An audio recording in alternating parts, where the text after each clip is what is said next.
Hey everyone, Carrie back here with Family eBiz, where we help families and dads and moms start an online business so they can create freedom for their lives and do the things that are important to them.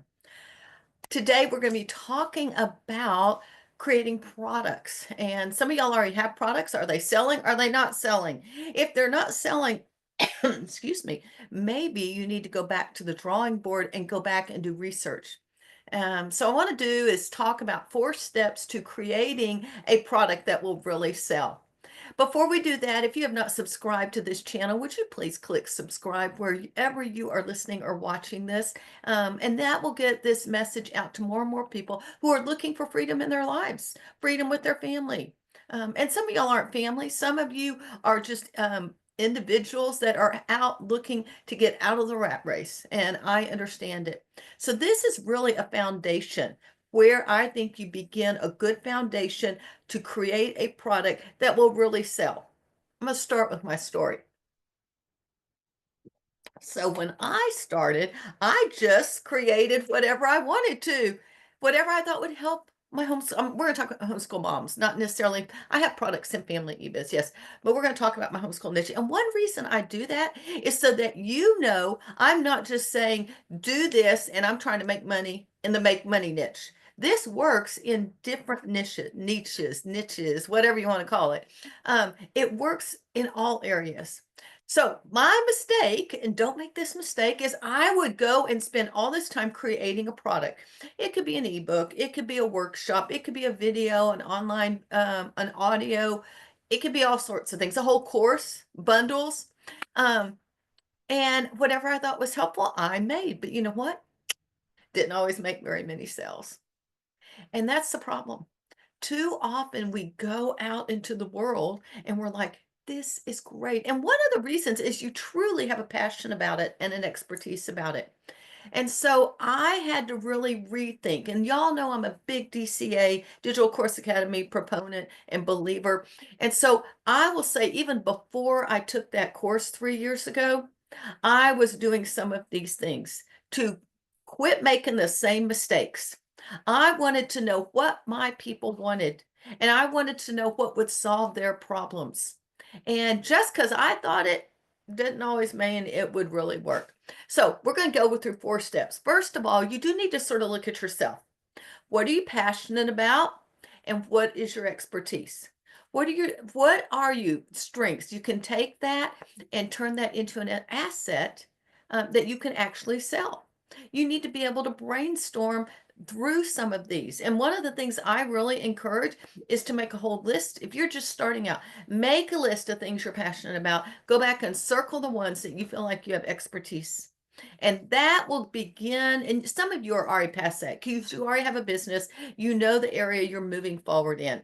And so for me, it's homeschool moms in a wide variety. Do I teach them how to teach math or science? No. Do I have fun math activities? Yes, because that goes through love of learning. And that's one thing I am passionate about, that we make learning fun. And so I'm not going out and making curriculum for all those things. I am a support person for the homeschool moms. I see my role. That's my expertise and that's my passion. So first, look at your own passion and expertise. Number 2, do some market research. You need to evaluate what's already out there and maybe even reevaluate if you are not making any sales. If you have traffic, go to Google Analytics and see where people are spending time. Now, this isn't a thing on how to use Google Analytics, but go in there and start doing some analyzing in the analytics. Take some surveys and polls. Use Google Forms if you need, or SurveyMonkey you can use. So there's all sorts of things, but go in there and do it. If you have your own group, then poll them. If you have an email list, send out don't make it 10 questions, like quick and easy, 2 questions, make it super easy and see what kind of response you can get. So you want to do some surveys and polls. And then next, I would say join some groups. The best place I have found, and that's my niche, is Facebook. My moms are on Facebook. Not all homeschool moms are. Some are so against it. Fine, I don't care. But the ones that are the customers of mine are in Facebook. So in the beginning, I joined different Facebook groups in homeschooling, and I wasn't trying to sell them anything. I was researching. I wanted to serve that group. And I would watch and listen and see what kinds of thoughts and struggles were going on, and I could keep a running list. And then that helped me with some research. Then the next thing is just your observation of the people in your niche if you already have some people.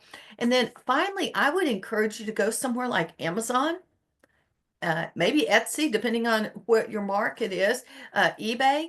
These people are buyers. If they go to Amazon, they're going to buy something. If they go to Google, they're going for free. Not always, but I mean, you're more likely to get tire kickers in Google than you will in Amazon. Research your niche, see if these books are selling or the products or whatever it is you're putting out there. Look and see. And, if it's a book in your market, you can look and see what number it is and look and see the response that people are giving. That's a great, free, easy way to do some market research.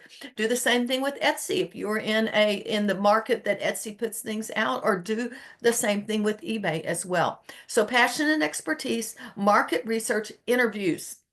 Once you have your idea from your passion and expertise, you feel like there's a market out there, then you need to do some interviews.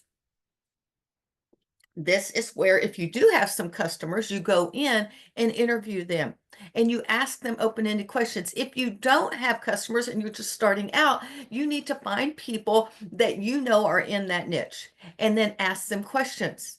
Now, these should be open-ended questions like, what's your biggest challenge in homeschooling? Another one, if you could wave a magic wand and have the perfect homeschool day, what would it look like? And let them describe it. You might find, or, what are the things you're going to get rid of? There's lots of things. What kind of and I wouldn't use words like transformation. What are you dreaming of having at the end of your homeschooling years? What kind of child or whatever. So those are just some questions. They need to be open-ended.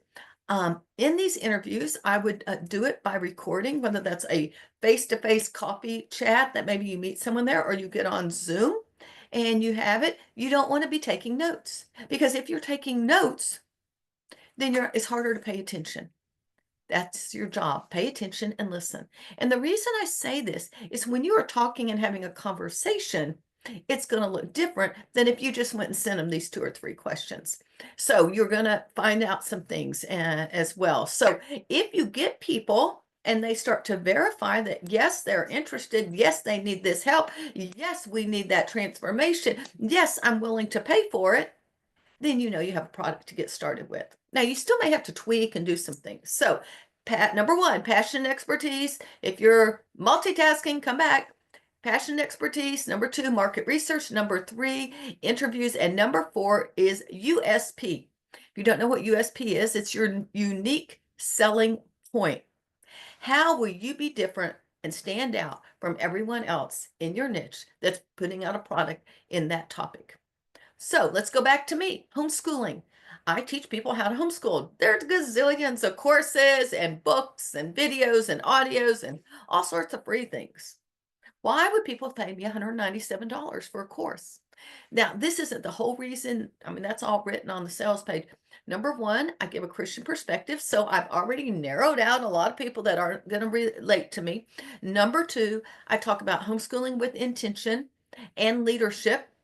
How do you raise your kids to lead? Raising leaders, not followers. And I talk about how do we simplify, get rid of all that busyness, and let's simplify and focus on the main thing.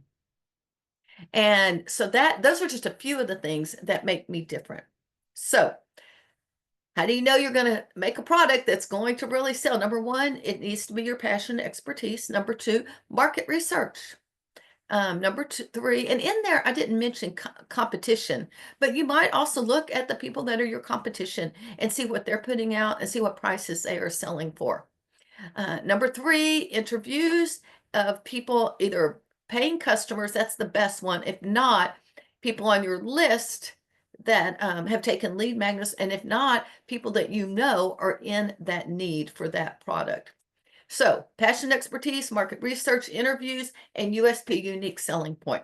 Hey, if y'all want more information or step-by-step help to get this, I do have a course called Boost, and it is really for people that are getting started or not making any sales. And we will put a link to the course in the show notes so that you can go and see if that would be helpful to you. And if you have any questions about that, let me know. I'm not going to sit here and try to sell you on it. It's like it's a good fit or if it's not, so you can go and read all of that. So I am Carrie Beck with Family eBiz. We'll talk to you next time.